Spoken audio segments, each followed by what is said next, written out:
Magandang araw kaibigan! Sa ngayon, ang ating tatalakayin ay patungkol sa mga bagay na naaayon sa iba't ibang hugis. Ito ay hugis bilog. Ang lahat ng mga punto sa gilid o paligid nito ay may magkaparehong distansya mula sa isang gitnang punto na tinatawag na sentro. Ito naman ang mga bagay na hugis bilog. Orasan na makikita natin sa loob ng ating tahanan. Ang sunod ay bola. Ang bola ay madalas nating ginagamit bilang laruan. At gulong.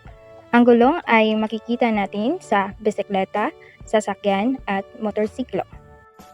Hugis parisukat. Ang parisukat ay isang espesyal na uri ng apatang hugis, apat na pantay na gilid. Ito ang mga bagay na hugis parisukat. Bintana. Ang bintana ay bahagi ng isang bahay o gusali. Ang kwadro o picture frame ay isang uri ng balangkas o lalagyan na ginagamit upang protektahan, suportahan at bigyan ng magandang presentasyon ang isang larawan. Ang kahon ay ginagamit upang lagyan ng mga bagay katulad ng sapatos at mga laruan. Hugis parehaba. Ang parehaba ay isang hugis na may apat na gilid. Ang mga gilid na magkatapat ay magkapareho ng haba at lapad. Ito ang mga bagay na hugis parehaba.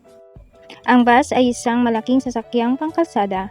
Meron itong driver na ang layunin ay magsakay ng iba't ibang mga tao.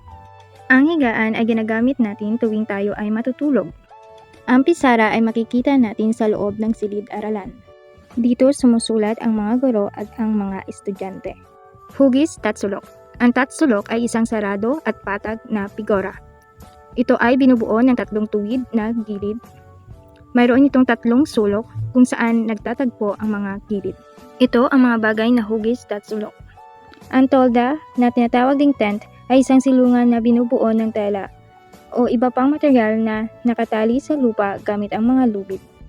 Ang hanger ay ginagamit upang magsampay ng mga damit. Ang party hat ay ginagamit at sinusuot sa ulo tuwing may kaarawan. Hugis between. Ang between ay may 5 puntos o dulo. Ang 5 puntong between ay ginuguhit sa pamagitan ng pagdudugtong ng mga linya. Ito ang mga bagay na hugis between. Ang kwintas ay isang palamuti sa lieg. Ang mga bata ay mahilig sa lobo at importante ang lobo tuwing may okasyon. Ang parol ay hugis between. Ang parol ay ginagamit tuwing Pasko. Hugis diamante. Ang diamante ay may 4 na pantay na gilid na nakatakilid o nakatayo sa isa sa kanyang mga sulok. Ito ang mga bagay na hugis diamante. Ang saranggola ay isang laruan na pinalipad na karaniwang gawa sa maninipis na patpat na kawayan at sinapna na papel o manipis na tela. Ang hikaw ay isang uri ng alas na ikinakabit sa ginawang butas sa tenga. Ang palamuti na hugis diamante ay ikinakabit sa dingding, ay tumutukoy sa anumang bagay na ginagamit upang bigyan ng dekorasyon ang isang pader. Hugis puso. Ang puso ay isang simbolikong hugis na ginagamit upang kumatawan sa ideya ng pag-ibig. Ito ang mga bagay na hugis puso. Ang una na hugis puso ay hinihigaan natin tuwing tayo ay matutulog. Ang tasa na hugis puso ay ginagamit natin pag tayo ay iinom ng gatas o kape. Ang salamin ay ginagamit upang maproteksyonan ang ating mga mata sa sinag ng araw. Hugis biluhaba. Ang biluhaba ay isang hugis na kahawig ng isang bilog.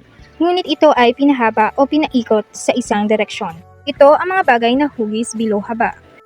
Ang football ay isang uri ng sipaang bola o sports na nilalaro ng dalawang kupunan.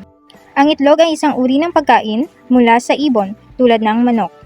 Ang lamesa na hugis biluhaba ay ginagamit upang ipatong ang mga pagkain sa oras ng almusal, tanghalian o hapunan.